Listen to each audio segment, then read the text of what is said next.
Today on Locked On Canadiens, the Prospect Rookie Showcase Tournament thingy is over, and we're going to talk about 3 up, 3 down, what surprised us about the tournament, and that's all coming up in today's Locked On Canadiens.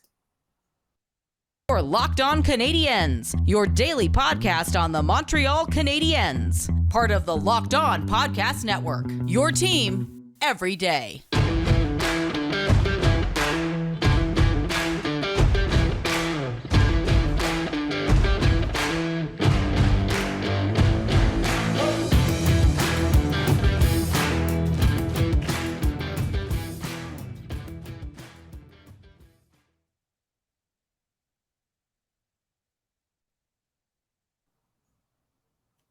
Hi there, everyone, and welcome to episode 687 of Locked On Canadiens, your team every day. We're part of the Locked On Podcast Network, and we're so grateful to you for listening to us or watching us on YouTube.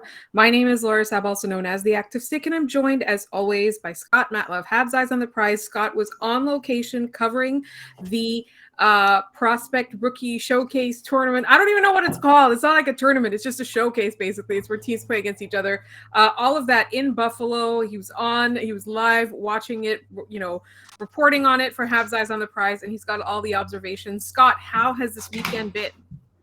It has been it's been a lot. I didn't realize how much I missed hockey, and I didn't realize how much I did miss all the nonsense that comes along with watching and reporting on hockey. I'm going with Showcase, I think, because, like I said, there's no standings or whatever. I got to say, though, the Canadiens prospect pool is fun. A lot of really fun guys there. A lot of people we wouldn't expect to kind of be running the show there a little bit. But you know what? Across the board, it was a good time. It was nice to get back, and it was really nice to actually watch a bunch of these prospects in person for the first time.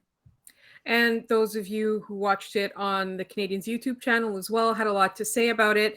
I think here's how we're going to split up the next couple of episodes. So just peek behind the curtain. We're recording both these episodes on Sunday night after the last game, the third game between the Habs and the Sens, or the Habs rookies and the Sens rookies, whatever you want to call them.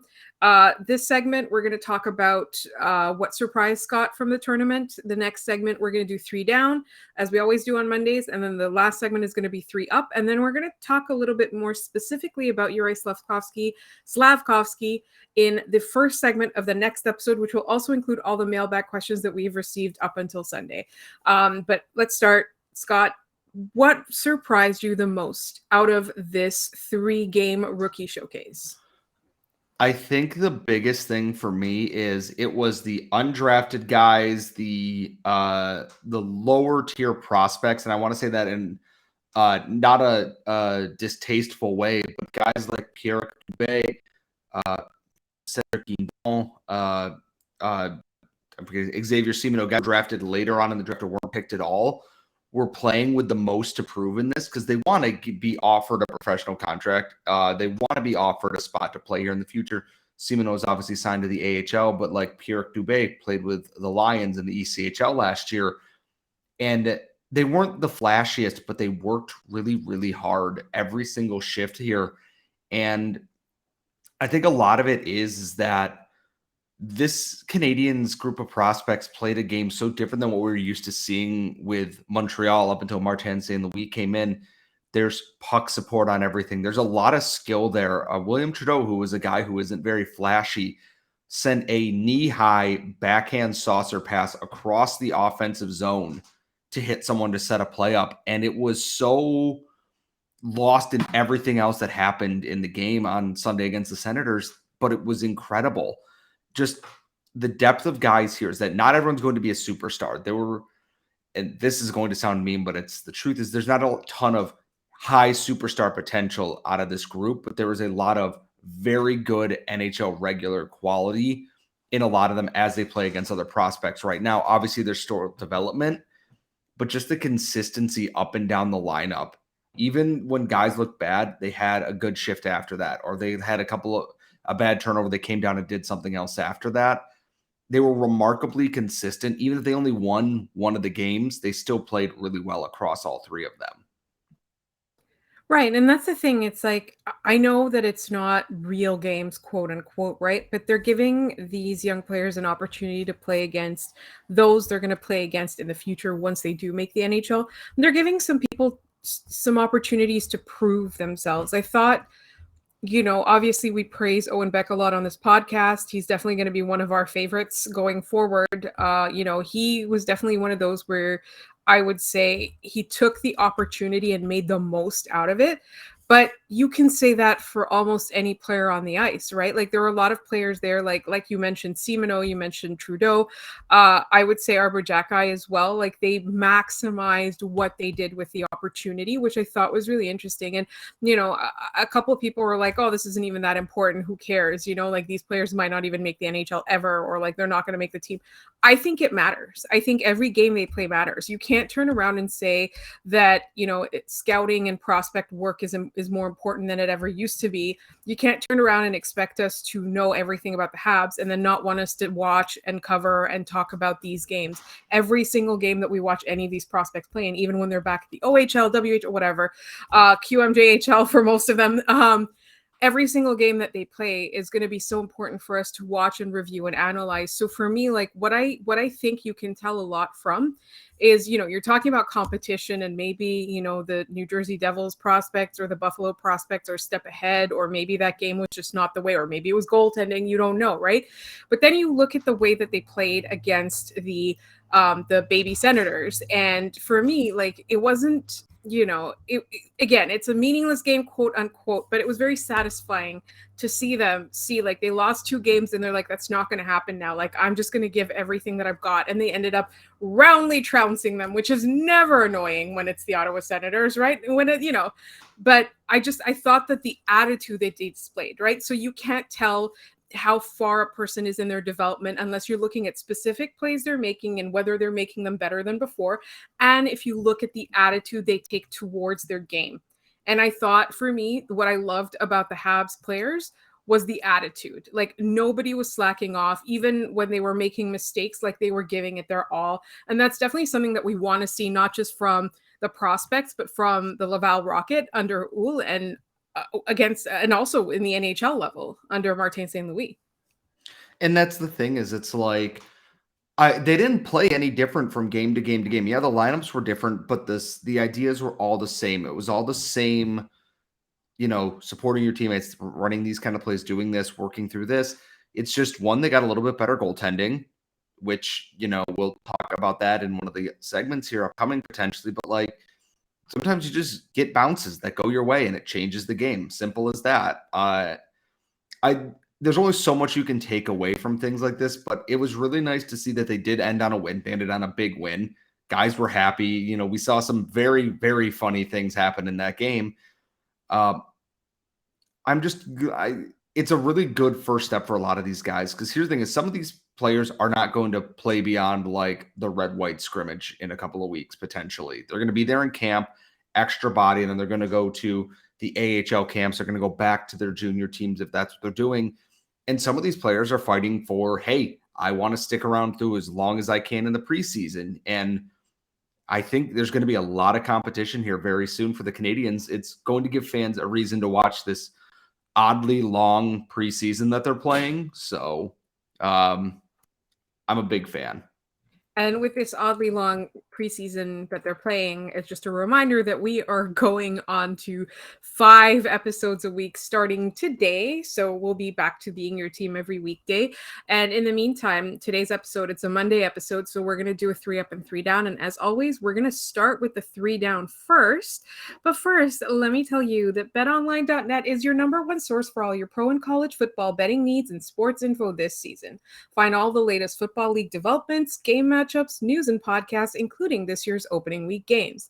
BetOnline is also your continued source for all your sports wagering information, including live betting, esports, and scores. It's the fastest and easiest way to check in on all your favorite sports and events, including MLB, MMA, boxing, and golf. Head to the website today or use your mobile device to learn more about the trends and the action. BetOnline, where the game starts.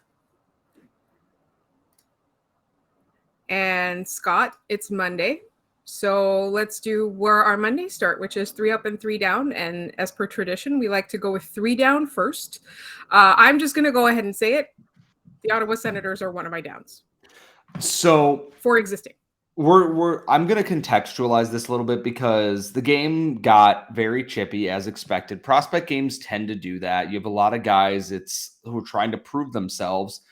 And friend of the show, Mark Dumont, put it best that fighting in prospect tournaments should mean your tournament is over afterwards. Like, you want to fight, great, but you're going to pay for it. The thing is, Senators fans are very mad at Arber Xhekaj following the game because he's in the penalty box grinning and laughing, having a time after he had one of his hits had injured one of the Senators players, and another one sent him to the box for 2 minutes for boarding. And then he got in a fight where he knocked his opponent out, and then he's sitting in the box smiling. After the game, he was talking in a media scrum, and he says, as I'm skating there, I see the guys on the bench. They're all laughing, they're smiling, they're banging their sticks because they were waiting for this moment. Because I don't mean to use this meme lightly, as he's got that dog in him, and this is what he does.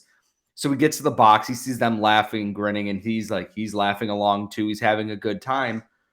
As it turns out, he was fired up for most of the game. After the second period was over, he stayed to talk with the officials, and someone asked, it's like, were they telling you to calm down, clean it up, this, that? He goes, no, I went to go talk to them because someone on the Senators team was saying, as he phrased it, bad comments on the ice, and I wasn't going to stand for that kind of thing, and I wasn't going to deal with that. So I went to talk to the officials, be like, these guys are saying these things. They're inappropriate. They're not part of the game. They're crossing a line here. Can we, try to rein that in a little bit? And the response to that is, well, maybe the comments that I've gotten in replies to that, there's been mostly sane, and then people taking it as a joke. And then it's very clear that we haven't learned anything from any part of hockey culture going on lately. That entire game was kind of gross because once Xhekaj had that fight, people kept wanting to challenge him, and they smartly then decided to run away once he stared at them, and it just got ugly and stupid, as games against the Senators do. And I get that the officials are training and doing their best, but that game got away from them in a hurry, and I shouldn't say they're lucky that no one got hurt. 2 players did get hurt in that game. They're lucky it wasn't even worse than it already was, to be quite honest.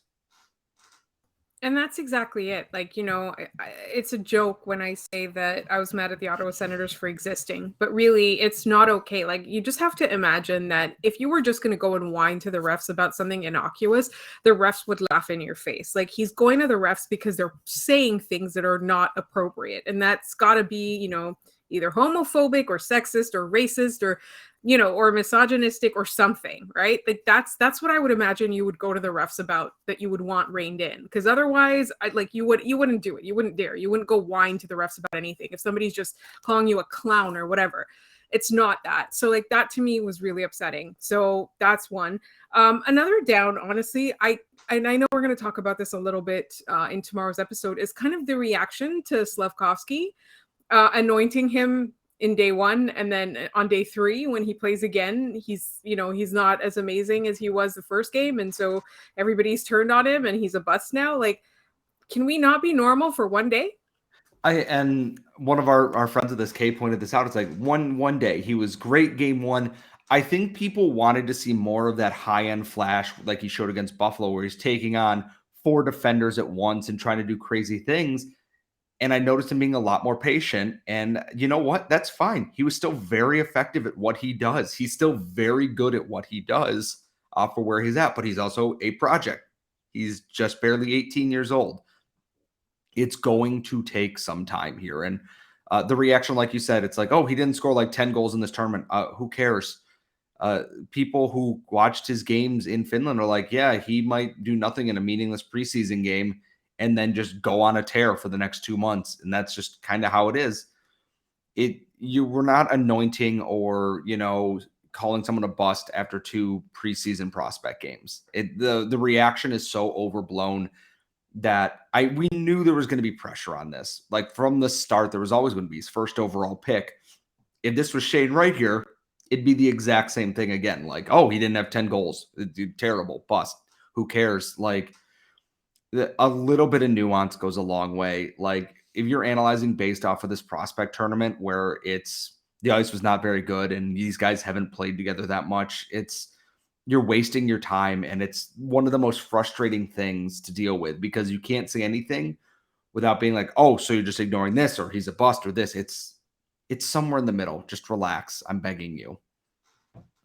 And Scott, I'm curious, what is your third down of the week, having been there and watched everything in person? I'm actually a little bit surprised by this. I don't think anyone on the Canadiens prospect group was bad. I look at Justin Barron, though, and I think I wanted him to dominate the game a little more than he did. He and Caden Gooley played well. Jordan Harris and Justin Barron played well, and Matthias Norlinder played well. It's just for a guy who I think a lot of us are anticipating to be in the NHL to start this year, there was a little bit of polish missing to the end of his game that I think we would have wanted to have seen from someone who's going to be an NHL regular at some point this year. He wasn't bad. I think he played very well. It's just for what the level of expectation for him, I didn't see it as much. And that might just be an expectations thing because some people weren't super impressed with Matthias Norlinder or Jordan Harris, and they had some mistakes. Everyone on this team made mistakes this weekend, except for maybe Owen Beck, but that's besides the point. I think with the expectations I went into this with Barron being there, which kind of surprised me in the first place, was I just expected a little bit more of a smooth kind of domination to his game. He played really well, and I think the Canadiens played well with him on the ice, but there's some polish that's still needed in his game that showed through in this to me. So my two things with him is that, one, he did come back from an injury, so it could be rust, right? Maybe his off-season conditioning wasn't where it needed to be because of how late in the season his injury was. I also just wonder if he was just holding back because it's a prospect rookie tournament. He doesn't want to get hurt. He wants to make the team. So those are the two, because it did kind of feel like it's like you said, he wasn't dominating. It's not like he was outright bad or anything like that. It's just that he wasn't dominating, and it was something that we wanted to see, and it's something that we want to see from him. I'm not going to give up hope on that, but I do think that you are right. I do agree with you. And again, it's not to knock him in any way. It's just that the intensity was missing. And I know that if he continues that way, before anything happens, he's going to get a talking to from the coaches and stuff to like increase his intensity. And maybe if it is an injury thing, he'll get more rehab, he'll get more conditioning. That's honestly where I stood from that, because the Canadiens obviously think very highly of him. They made him the captain for all the games. And so I want to make sure that that we're not, like, I want to make sure people know that we're not deriding him unnecessarily. But in the meantime, those were our downs. It's time for 3 Up, and that's coming up in just one moment. All right, Scott, 3 Up. We're going to have to narrow our 3 Up. We're going to have to narrow down our 3 Up because we've only got 3. Who's your first? Yeah. The easy one, it's Owen Beck.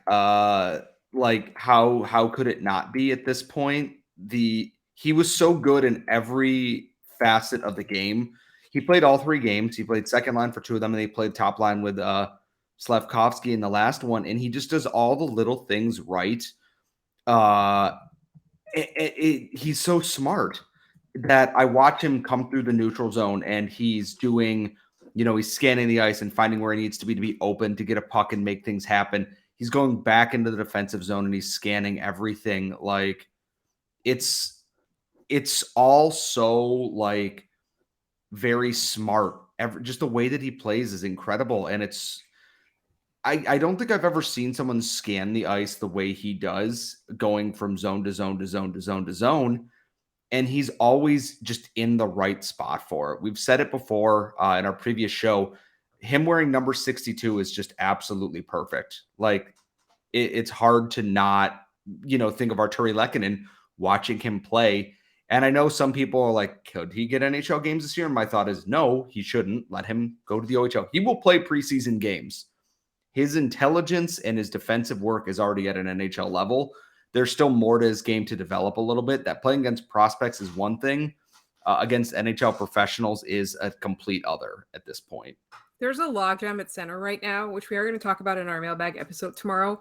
And I do think that, that definitely does have a lot to do with just right now, they don't need him in the NHL level. So like, I think for me, he maybe he's ready to like play in the NHL, but there's absolutely zero need to rush him.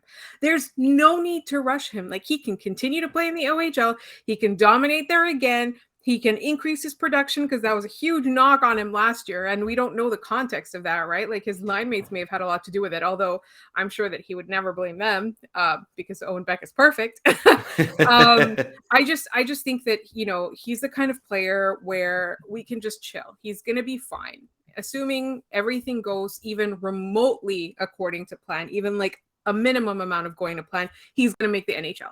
So he just needs to continue on that path. I am glad that you did mention that. It's like, just to have a little bit of patience with him. It's like, and that thing is the Canadiens don't need him to be an NHL player this year. They don't need him to be an NHL player next year. He might be, but they don't need him to be. It's a really nice ace in the hole to have that kind of developing center in the program now. Like, okay, we needed someone to replace Philip Deneau. Owen Beck looks like a guy who could be very much in that mold very, very quickly. But they don't need him this year. They don't need him next year. And I think he's going to take a little bit of time in the AHL before they can be patient with him. And that's the biggest thing. And that's actually going to lead me into one of my other ups, which is a surprise here. William Trudeau was one of my big winners this weekend. He did a lot to endear himself to it's Rocket coaching staff who were behind the bench, but also Martin St. Louis and his team were there watching the game as well with Ken Hughes and Jeff Gorton and everybody else. Trudeau did everything really well in all three zones. He was smart with the puck in his own end. He was physical when called upon, but not overly aggressively physical. He moved the puck well. He skates really well, and he got himself into the right positions to make plays happen. William Trudeau is someone who never is going to have a ton of flash to his game, but I looked at the consistent way he played, and it reminded me a lot of Brett Kulak, is that it's the little details that matter the most, and he had all the little details throughout this tournament. He threw a couple of big hits. He got under some skin. He, scored a goal, helped set up some goals. He played in all situations.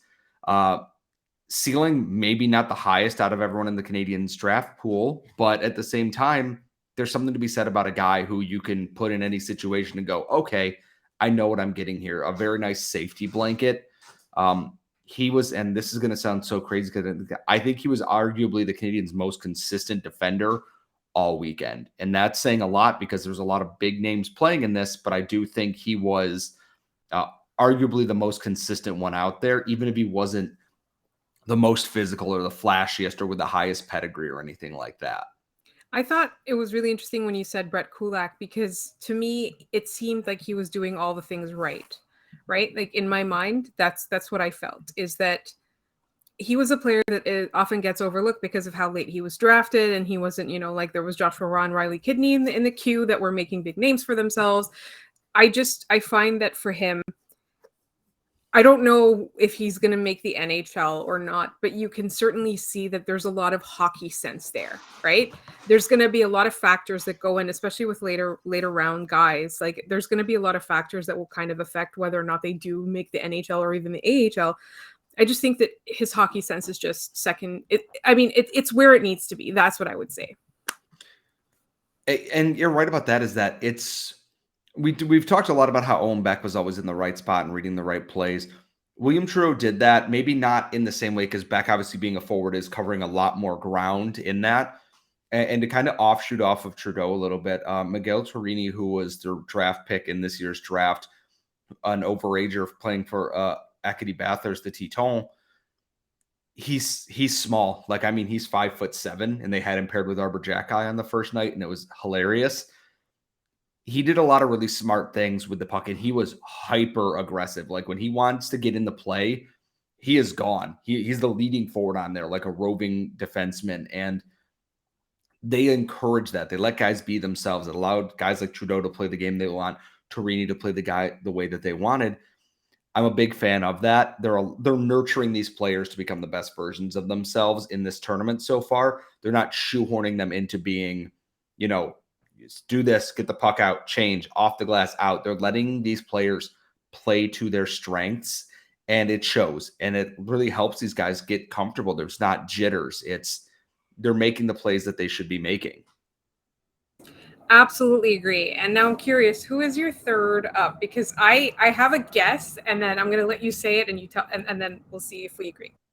My third up is Xavier Seminole, who over the course of this weekend, Hattie from Eyes on the Prize, who we had on the show, is a huge fan and insists he's going to be an NHL player. I didn't know because of his size, I know size is never a detriment overall. We've seen it with Brendan Gallagher, Harvey Pinard, Cole Caulfield. Xavier Seminole plays the game so intelligently that he has like eyes in the back of his head. I can't count the amount of times that he's working along the boards. He gets the puck. Someone is coming in to, just level him. And he spins right out into a safety lane and is already going back on net. There wasn't a scrum that he was not a part of. He won every battle he was going in for. I came away really, really impressed with what I saw from him. He's on an AHL contract this year. I think the Rocket are going to love him. He is more Brendan Gallagher than Raphael Harvey Pinard is. He's got the feistiness to fight back on everything. Harvey Pinard managed to stay out of the penalty box. Xavier Seminole is going to make a lot of friends very quickly in the AHL. And I think Jean-Francois Houle's going to love a guy like him. There's a tenacity to his game that you cannot turn off and you cannot teach. And I think that's going to help get him it's going to get him an entry-level contract unless he's just absolutely, falls apart this year. Everything I've seen from him screams he's going to be a feisty bottom six forward before too long, and it might come quicker than we think. I think he's going to be a fan favorite extremely quickly for the Rocket. So you did tell me somebody that I did not expect you to say. I agree with you, though. I do think that he did really showcase himself really well, which was kind of the purpose of this. I thought you were going to say Filip Mesar. In my mind, just because for me, he was an unknown quantity when he got drafted, right? Like when he was drafted, you had already done his Eyes on the Prize profile. But for me, he was sort of, I had to like scramble and look back because he wasn't somebody that even came up in our conversations really with our prospect expert guests. Like he wasn't somebody on the radar. So I had to scramble back and learn about him. And I thought he's so smart. Like he's so like, he makes things look effortless, which I thought to me like really stood out. Obviously, like when he was drafted, they talked about all the parts of his game that he needs to round out. And now with Kitchener, he's going to do that. There was something about how fluidly and how naturally he plays that to me felt very beautiful to watch. And I know it was only, it's a prospect. It's a couple of games. It's not a whole lot of exposure or whatever, but I'm really going to enjoy watching him in the OHL this year because I like what he brings to the table. I like that it wasn't, the first night people are like, oh, well, he and Slavkovsky have been playing together forever. I don't think it was about that. I think him legitimately on his own did enough to like make himself look really great. And I would agree. He was someone I did like a lot of, and he's got all the skill in the world.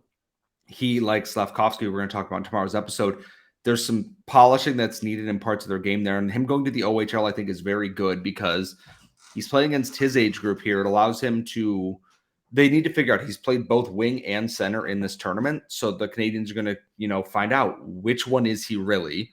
And I think it's going to help get him on that path there. I did come away very impressed with Filip Mesar. The wheels and agility are out of this world. The hand skills, all that stuff is very good. It's just working on the little intricacies of the game, working along the boards, operating in some space there. You see it clicking, and his talent with Slavkovsky is undeniable. But there is just some polishing to that, which, again, is fine. They're going to find out a lot about him in the OHL this year. The OHL is going to have a lot of very fun battles. Mayshar versus Beck is going to be very fun. It's going to be a good time. I came away really impressed with. I can't think of anyone that I came out of this like they were terrible, bust, terrible, gross. No one in this Even the tryout guys like John Parker Jones, who I have no idea anything about, scored a beautiful breakaway goal in the game against the Senators. Like I came away very impressed with all the Canadiens prospects. Obviously, no one is perfect, but there's a lot more good than bad when I was taking notes throughout the games here. What is going to be bad and gross and terrible is if you miss our next episode, because we're going to talk about Slavkovsky, and we've got our mailbag questions that you sent on Friday, Saturday, and Sunday, or Thursday, Friday, Saturday, and Sunday. And all of that's coming up in tomorrow's episode. So make sure you're subscribed to our podcast wherever you get your podcasts and on YouTube. You can also find us on Twitter at LO_Canadians as well. You can email us at lockedoncanadians@gmail.com. You'll find Scott on Twitter at Scott Matlin. You'll find his writing at Habs Eyes on the Prize. You'll find me on Twitter at The Active Stick, and you'll find my writing nowhere at the moment. Thank you so much for listening. And when you're done listening to us, make sure you check out Locked On NHL because they have all the greatest storylines that are going on around the league.